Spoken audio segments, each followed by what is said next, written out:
정글이에요. 항상가 안웃자리 딱 뛰어노는 거, 사슴이 뛰어노는 것처럼 마음은 일생 동안 태어나서 죽을 때까지 환상과 거짓에서 뛰어놀기를 좋아하고 죽을 때도 이제 그랬다.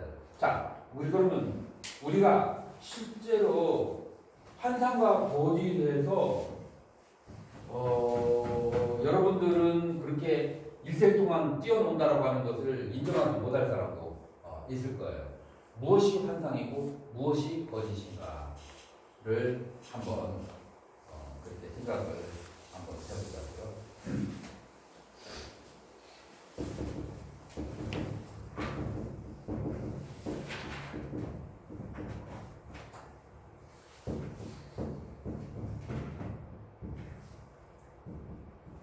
결국 멀리 가지 못해요. 우리 불교에서는 아님이 설신이가 색성량 미촉법을 촉하면 처음에 뭐가 발생하죠? 느낌. 식이 발생하죠. 자, 이 식이라고 하는 것은 뭐냐면은 쉽게 말해서 이미지예요.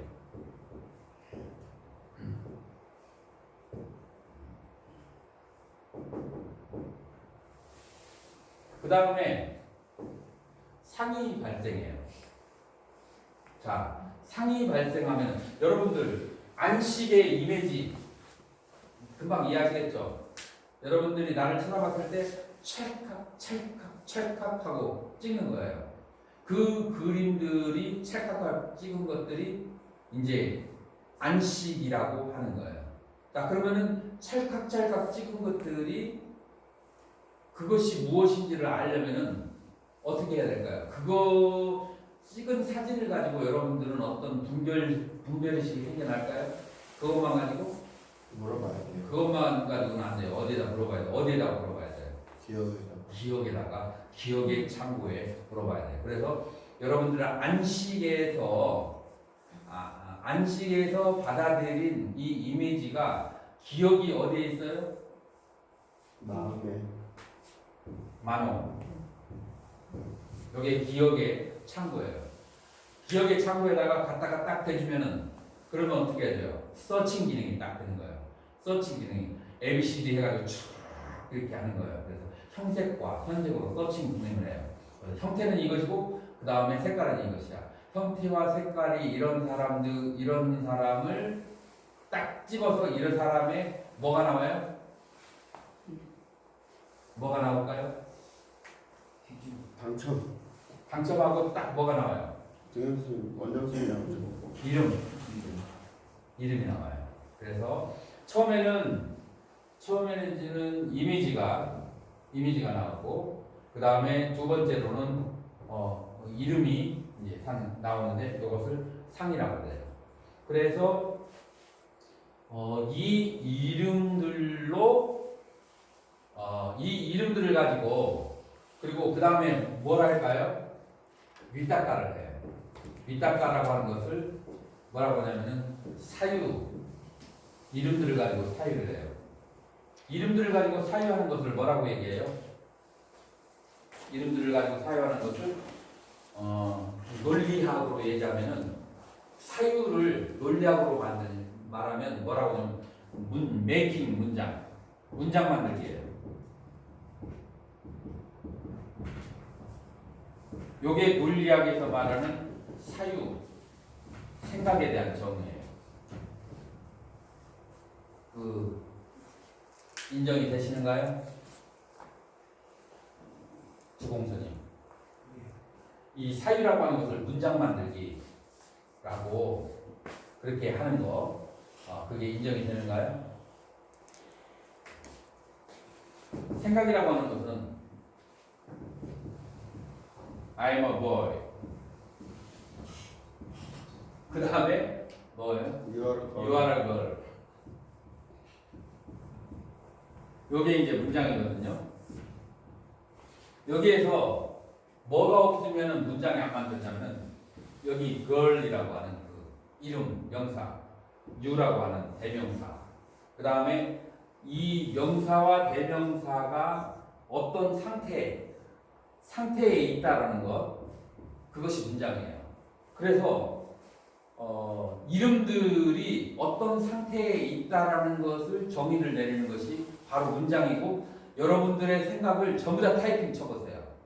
여러분들의 생각을 다 타이핑을 쳐보면 문장으로 이루어졌고, 이 문장은 이름들이 어떠한 상태에 있다는 것을 계속 정의하는 거예요. 그래서 나라고 이름을 적고, 나는 지금 밥 먹으러 공양간에 간다. 그래서 나, 공양간. 그 다음에 내가 공양간에 어떤 상태에 있는 것들, 그 상태를 계속 정의를 내려주는 것이 바로 생각이라고 하는 거예요. 여기까지는 이해가 가시죠? 생각이라는 거죠. 자, 그러면 얘들이, 이 이름들이 가짜예요, 진짜예요? 그냥 약속한 거죠. 얘들은 이름이에요. 이름이에요. 예를 들어서 컴퓨터 랭귀지나 마찬가지예요.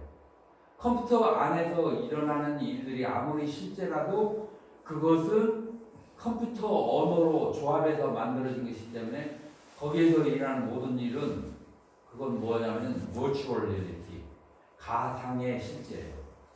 실제라고 하는 것은 우리 5가지 감각기관에 경험되어지는 것만이 실제예요. 근데 이렇게 이름으로, 개념으로 접하는 것은 실제가 아니고 그 실제에 대한 뭐예요?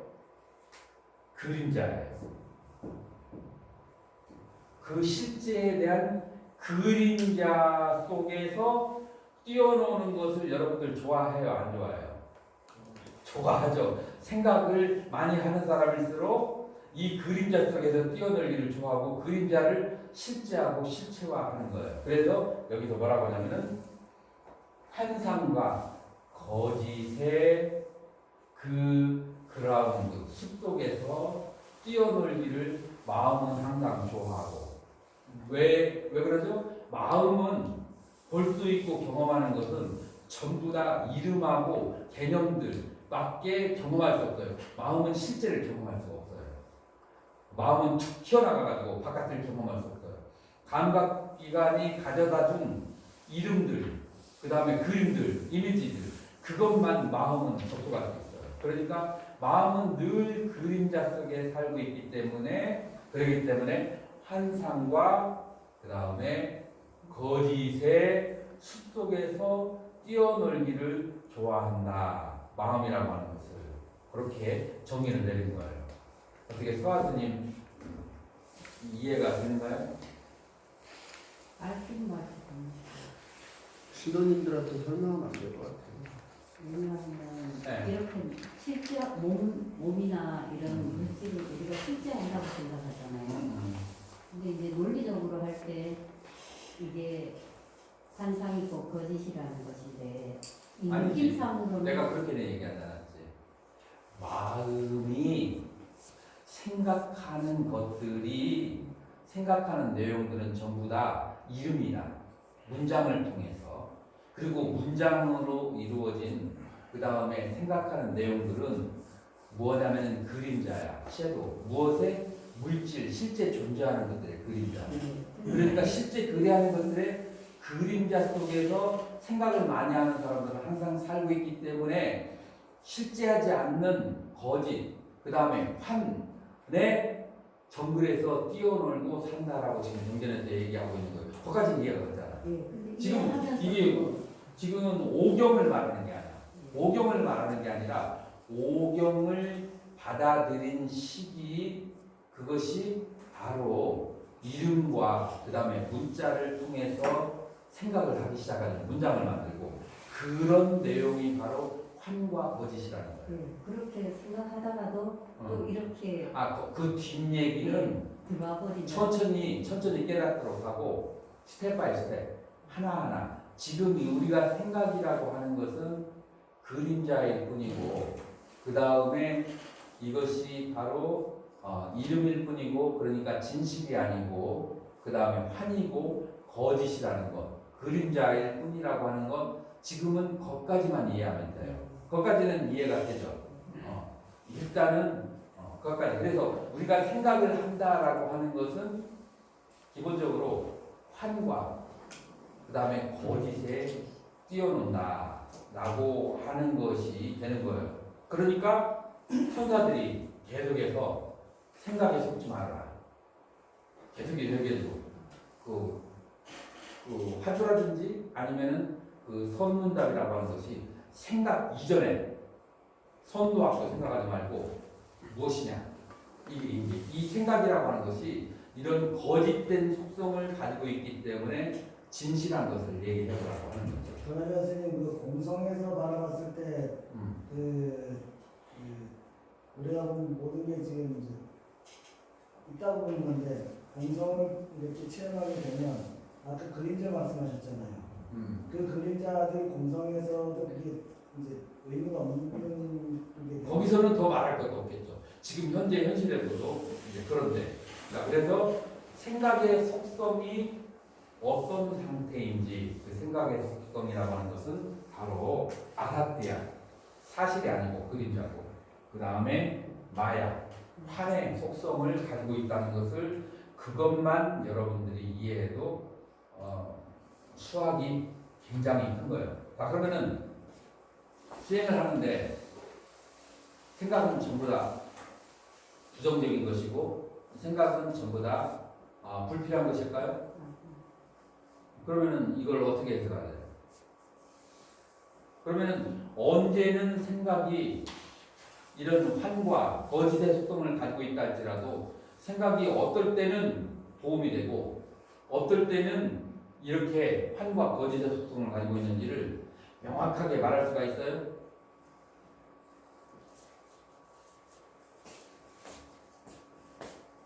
말할 수 있죠. 명확하게 말할 수 있어요? 네. 얘기해봐요. 그래서 스님이 하시는 게 좋죠.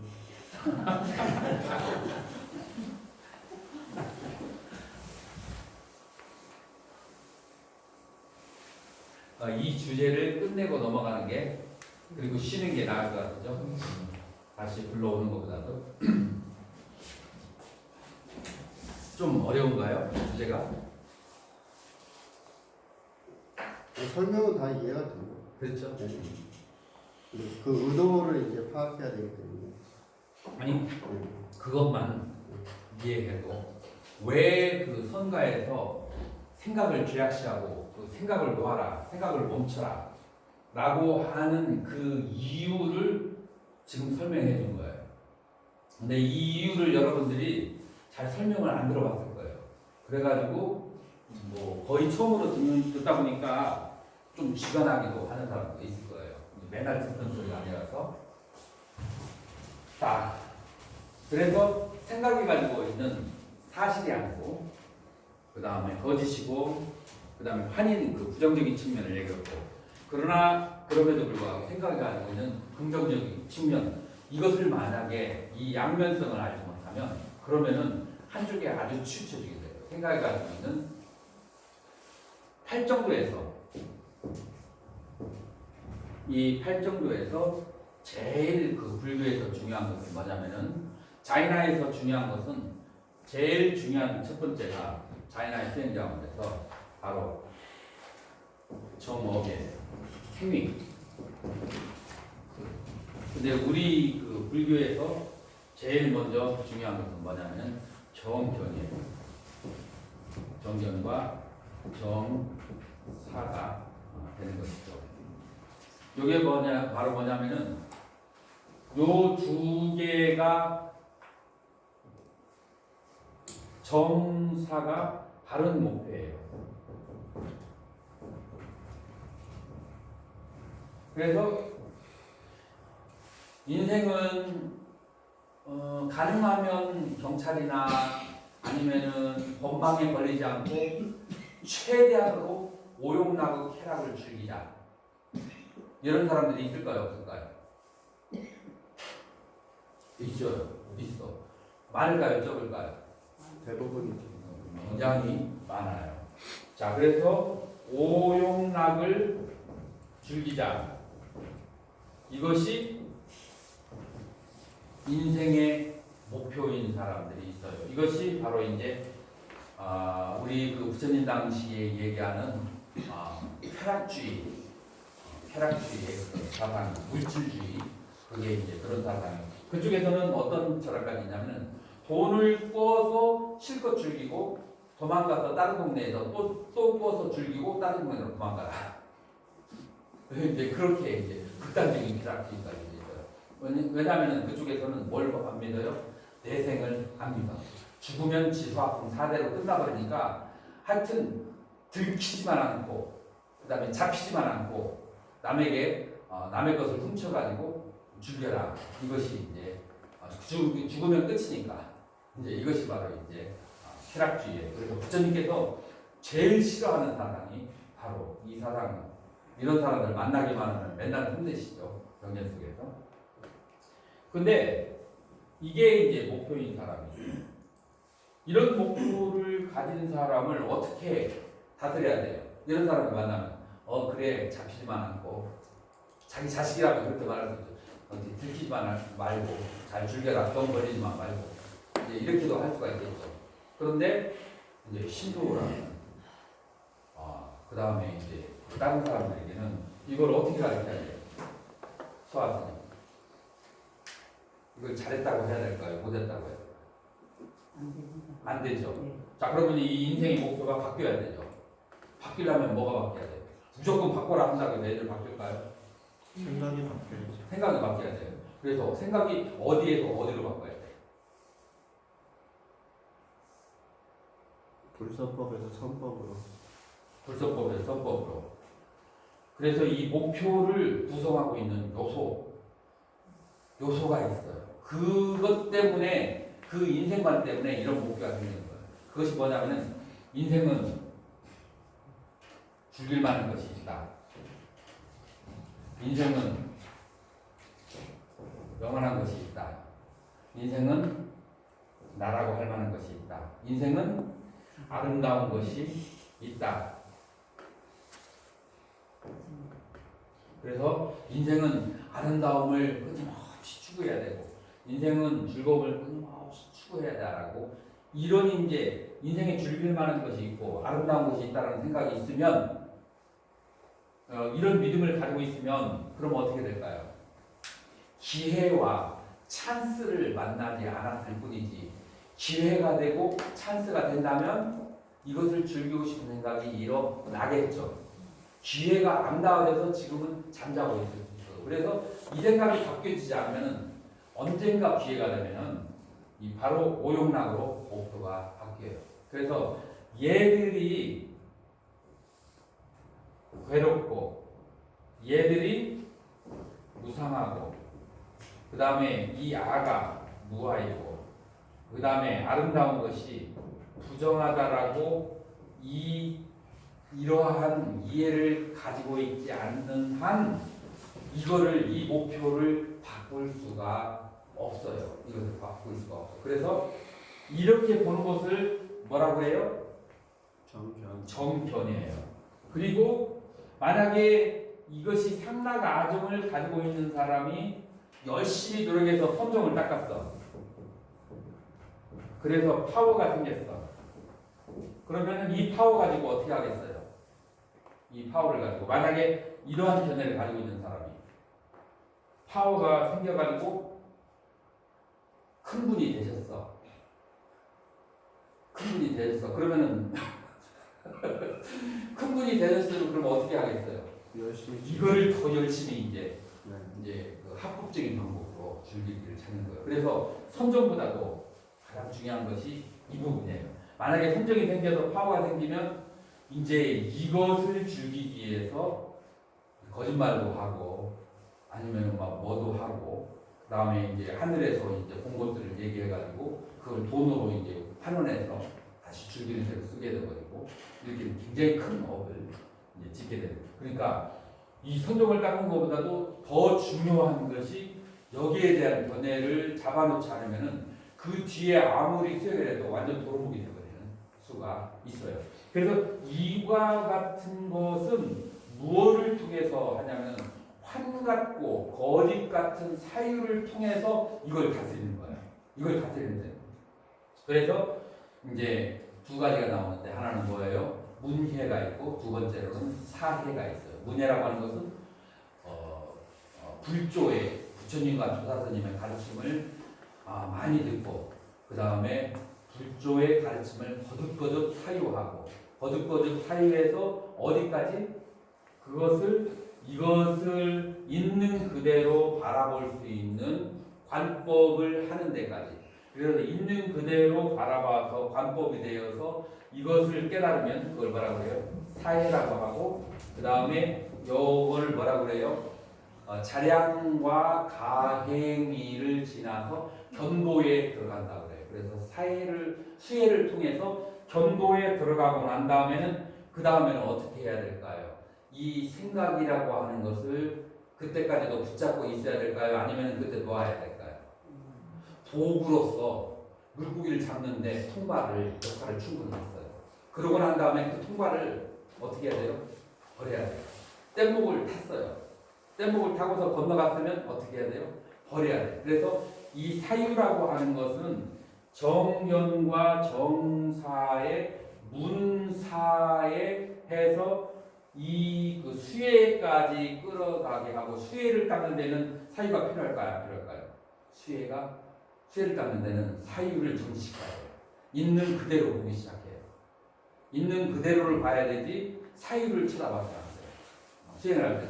여기서부터 이 관법을 할 때부터는 바로 직접 보는 쪽으로 가야 되는데 이 문사를 할 때까지 이 관법을 통과할 때까지는 이 사유가 엄청난 그 힘을 발휘한다. 그래서 이 사유라고 하는 것이 어디까지는 절대적으로 필요하고 어디서부터는 높이 시작하고 어디에서부터는 없는 상태를 봐야 된다. 이 양쪽을 잘 분별하는 것을 택법이라고 해요. 이것을 잘 분별하지 않으면 어려움에 빠질 수가 있어. 자, 그래서